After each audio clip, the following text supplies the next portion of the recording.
If you wake up one morning and you find yourself in a society where 23-year-olds with 4-year college degrees and like initiative who aren't smoking weed every day, if they can't make enough to buy a car, much less a home, much less get married, much less have children, then why should you be surprised when half of them say they prefer socialism? Well, you should not be surprised. I agree to a certain extent. I think that the question is when the pedal hits the metal. Like you talk in the book about technology and how it's shifting and taking away jobs from folks. Yes. And you make specific reference to truck driving and the fact that there are going to be these automated cars on the roads. So would you, Tucker Carlson, be in favor of restrictions on the ability of trucking companies to use this sort of technology specifically to, sort of artificially maintain the number of jobs that are available in the trucking industry? Are you joking? In a second. In a second. In other words, if I were president, when I say to DOT, to Department of Transportation, we're not letting driverless trucks on the road, period. Why? Really simple. Driving for a living is the single most common job for high school educated men in this country, in all 50 states. By the way, that's the same group whose wages have gone down by 11% over the past 30 years. The social cost of eliminating their jobs in a 10-year span, 5-year span, 30-year span is so high that it's not sustainable. So the greater good is protecting your citizens from, look, capitalism is the best economic system I can think of, I think that anyone's ever thought of. But that doesn't mean that it's a religion and everything about it is good. No, but there's no Nicene Creed of capitalism that I have to buy into. What I care about is living in a country where, decent people can live happy lives, actually. And so, no, I would say immediately, no, are you joking? And I maybe would make up some pretext for public consumption, like, oh, they're dangerous. The technology is not quite finessed. No. But the truth would be, I don't want to put 10 million men out of work because you're going to have 10 million dead families, and the cascading effect from that will wreck your country. So I'm going to ask about the limiting principle there in just a second. So back to the technology question. So it's fascinating to me that you're so willing to restrict technology in this particular area, not because it's not a justifiable policy. Not willing. Eager to. Thrilled to do that. What's the limiting principle? Because obviously, jobs are lost in industries through creative destruction and have been for the entire time the free market has existed. Right? I mean, wheelwrights lost their jobs when the automobile was created. What's to prevent this principle that you're speaking up from just becoming Ludditism? That technology is destroying jobs. Well, I don't think Ludditism is insane. I mean, there were massive costs to the Industrial Revolution. But you say you're a fan of capitalism and development. We wouldn't have all the cool stuff we have, right? I mean, look, I'm for capitalism. I'm for machines. Right. They all but guarantee I'll live way longer than my great-grandparents. I get it. I'm for machines, okay? I'm just saying that there was a cost. Half the world was enslaved for 70 years under Bolshevism because those countries didn't manage, I would argue, the transition from an agrarian economy into an industrial one. That's what that was, okay? So we're on the cusp of a completely transformative revolution, as or more transformative as the Industrial Revolution. And no one is trying to take control of it at all or figure out how to channel these forces into an outcome that we want to live with realistically. And because they're not, you're going to see reactions, and you're already seeing reactions against this stuff that are flat out extreme. So the model, again, is Teddy Roosevelt, who was a capitalist, a patriot, a man of deep faith. He was not anti-business, and yet he restrained American businesses. He broke them up and was hated for doing it in the service of a higher goal, which was a stable, happy country where the traditions could be preserved. If he didn't do that, there's no telling like what would have happened to the wobbly, the IWW or whatever. We could have gone in a totally different direction. I mean, so I will admit I'm not a Teddy Roosevelt fan, and I would have opposed the trust busting. But when it comes to the sort of politics we're talking about, I guess my major question is it a contributing factor to societal unrest to tell people that politics is to blame for the problem? Are we edging on political messianism? The idea that if we just change a couple of policies here or there, then we'll be able to fix everything. When the reality is that, as you talk about a little bit in the book, what we may be suffering from is an actual spiritual malaise. And maybe economics has something to do with it. I would argue that it has a lot more to do with a generalized move away from social fabric driven by all of the factors that used to exist in churches and all of these things. And that if we are going to maintain both freedom and stability, the John Adams formulation was that this Constitution was only built for a moral and virtuous people. It wasn't built for any other. Got it. There are two ways to actually tackle that. One is to say we are no longer moral and no longer virtuous, so we have to change the freedom.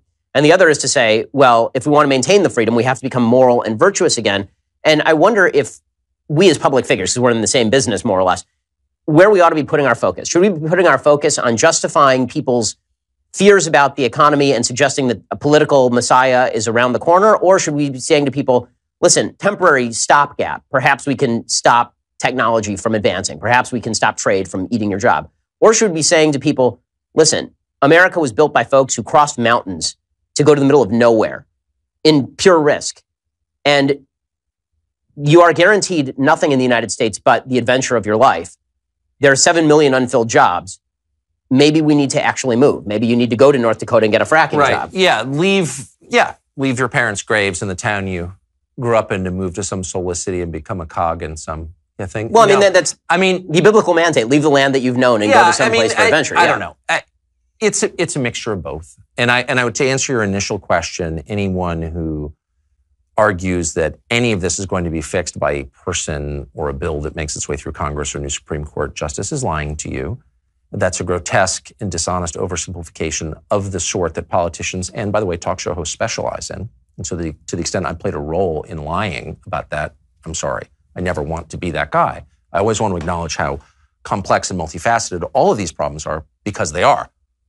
I'm merely making a couple of very obvious observations. That there are downsides to this We stuff. are not servants of our economic system. We are not here to serve as shareholders. We're human beings, and our concerns are real. Now, they must be balanced against the concerns of shareholders and lots of other concerns. But to say that, if it's more efficient to have you move to some crappy suburb to serve some douchey company because that's what is best to increase value, it's like, it's okay for me to stand up and say, there are other concerns here, actually. And there's a social cost to doing that.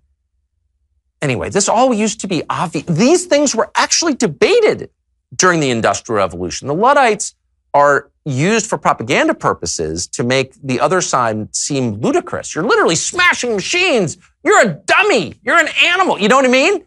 But actually, the concern is totally real. If you spend, just like roughly 5,000 years in one kind of economy that changes incrementally over time, but basically living from what you grow, living with your family and working 100 yards away for thousands of years. And then in the space of, 100 years after the steam engine is invented, everything is completely different.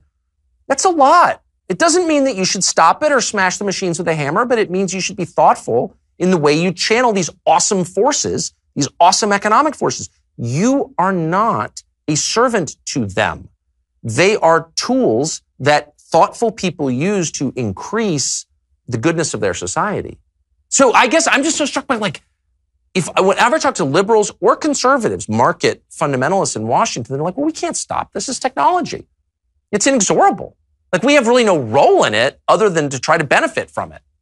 It's like, really? You're talking about machines. Are they really in charge? No, we're in charge. We're human beings with free will. God created us to make these decisions. No, but there is a balance, obviously, between increasing prosperity across all of humankind, which has really been the result of free market capitalism over the past 40 years, and redistribution of the benefits, because the benefits obviously fall upon people deeply unequally. I'm not for taking stuff from people. I don't want my stuff to be taken from me. But regulations do that effectively. I mean, President Trump has been very anti-regulatory because of this. I guess in a broad sense, maybe, I guess. I know that that's a talking point. I'm not exact. A lot of regulations are unbelievably stupid, and they benefit, certain categories of rent seeker at the expense of everyone else. I'm very aware. I live among it. I know.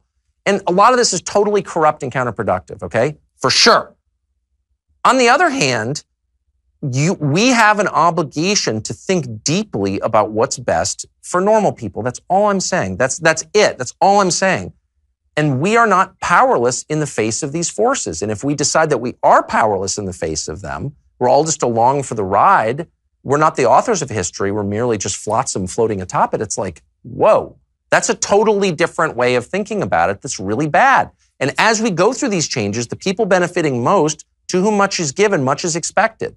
They should feel an obligation to those beneath them in the way you feel to your children. That's certainly, I feel, I mean, they should feel guilty. That's why charity exists. But exactly. Senator Chuck Grassley, let's listen in. On the nomination of Mr. Chairman.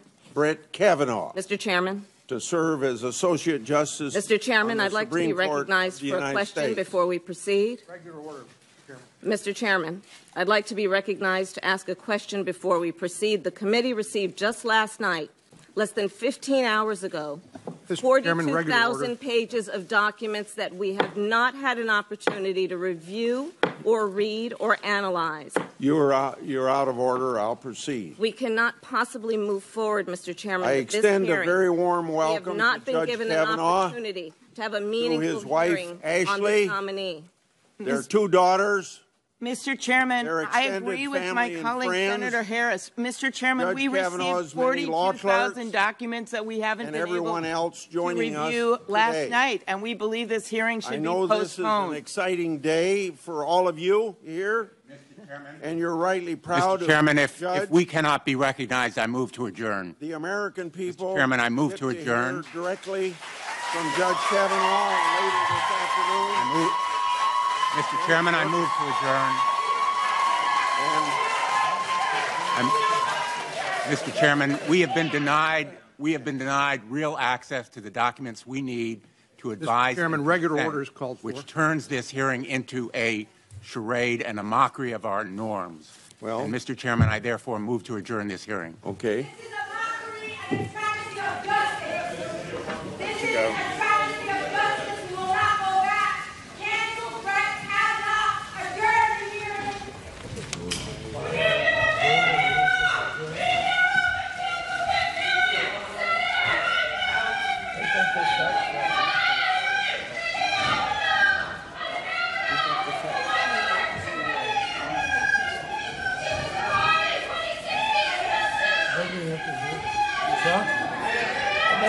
Command order.